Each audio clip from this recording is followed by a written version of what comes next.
তিরমিজি শরীফের 3460 নম্বর হাদিস নবী সাল্লাল্লাহু আলাইহি ওয়াসাল্লাম বলেন মা আলা আরদি আহাদুন ইয়াকুলু লা ইলাহা ইল্লাল্লাহ ওয়াল্লাহু আকবার ওয়া লা হাওলা ওয়া লা কুওয়াতা ইল্লা বিল্লাহ ইল্লা কুফিরাত আনহু খাতায়াহু ওয়া লাউ কানাত মিসলা সাবাতিল বাহর আল্লাহু আকবার।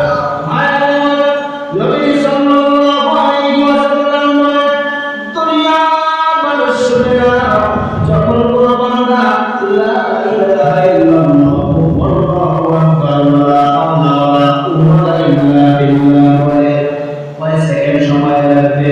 2-3 সেকেন্ড সময় লাগবে। দোয়াটা কি বললাম? লা ইলাহা ইল্লাল্লাহ ওয়াল্লাহু আকবার ওয়া লা হাওলা ওয়া লা কুওয়াতা ইল্লা বিল্লাহ। লা ইলাহা ইল্লাল্লাহ ওয়াল্লাহু আকবার ওয়া লা হাওলা ওয়া লা কুওয়াতা ইল্লা বিল্লাহ। ছোট্ট একটা দোয়া, কিন্তু যদি বলে দুনিয়ার মানুষরা যখন বান্দা এই দোয়াটা বললো, ওই বান্দা যদি সমুদ্রের ফেনা পরিমাণ গোনা হয়ে থাকে, আল্লাহ পাক রব্বুল